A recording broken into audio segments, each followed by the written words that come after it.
उस अनंत में लय हो जाओ।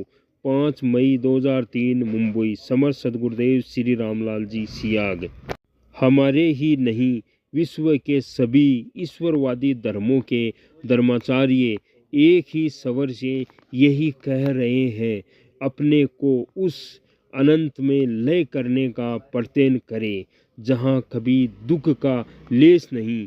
परंतु शैव सिद्धांत कहता है वह अनंत आपके अंदर ही स्थित है, उसमें लय होने और कहीं जाने की जरूरत नहीं है। मनुष्य भौतिक शरीर में इस मृत्युलोक में रहते हुए भी सभी कलेशों का अंत करके पूर्ण शांति प्राप्त कर सकता है, अर्थात जीवन मुक्त हो सकता है।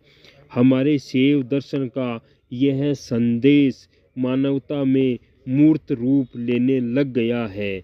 मात्र वैदिक दर्शन का ही यही क्रियात्मक योग समर्पण विश्व में शांति स्थापित कर सकता है और यह कार्य करना उसने प्रारंभ कर दिया है। नतीजा समर्पण विश्व के सामने शीघ्र आना चाहता है। सब कहते हैं भगवान की आराधना करो, उस अनंत में लय हो जाओ, वहाँ जाओ, ऐसा करो वैसा करो, लेकिन गुरु सियाग सिद्ध योग है, आध्यात्मिक मार्ग है, इसमें आपको कहीं जाना नहीं है। विश्व के सभी ईश्वरवादी धर्म का धर्माचार्य यही कहते हैं कि उस अनंत में लय हो जाओ जिसमें कभी दुख ना आए। परंतु शैव सिद्धांत है, आध्यात्मिक मार्ग है, उसमें अपने घर में रहते हुए और मनुष्य अपने भौतिक शरीर में, भौतिक जीवन में सभी कलेशों का पूर्ण शांति प्राप्त कर सकता है और जीवन मुक्त भी हो सकता है।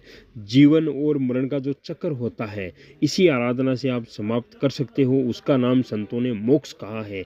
फिर आपका कभी जन्म नहीं होगा, आपका जन्म मरण नहीं होगा, आप भगवान के परम लोक जाओगे और वो इसी आध्यात्मिक मार्ग में आपको मिलेगा। समर्थ सद्गुरुदेव श्री रामलाल जी सी आ गए, उनके श्री मुख से आपको मंत्र सुनना है और मंत्र का जप करना है। जितना आप जप करोगे उतना आपको ज़्यादा फायदा होगा।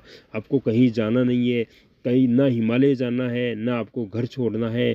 घर में रहते हुए ये आराधना करके आप ये सब पा सकते हो, मोक्ष पा सकते हो और आपका भौतिक जीवन है उसको भी आनंदमय बना सकते हो, अपने परिवार को खुश कर सकते हो, आनंद में रख सकते हो। आपकी सारी समस्याओं का समाधान हो जाएगा केवल मंत्र का जप करने से ही। आपको कोई रोक टोक नहीं है, कहीं जा रहे हो तो जाते रहो, कुछ खा रहे हो खाते रहो, केवल आप इतना आपके जीवन में काम कर लो, 2 टाइम ध्यान और ज़्यादा से ज़्यादा मंत्र का जप। बाकी आप मंत्र का जप करो, मानसिक जप करो और अपनी आराधना सदगुरुदेव के भरोसे छोड़ दो और गुरुदेव से प्रार्थना करो, हे ईश्वर, मैं तो मूर्ख था, इतने दिन भटकता रहा, लेकिन अब तेरी शरण में आ गया हूँ। मैं जैसा भी हूँ, पापी हूँ, धर्मी हूँ, तेरा हूँ, तू बस मुझ पर दया कर, कृपा कर, मेरी नैया पार लगा दे प्रभु। आप बस इस आराधना में आने के बाद आपको सब कुछ प्रत्यक्ष साक्षात्कार हो जाएगा। जय श्री गुरुदेव, जय श्री दादा गुरुदेव।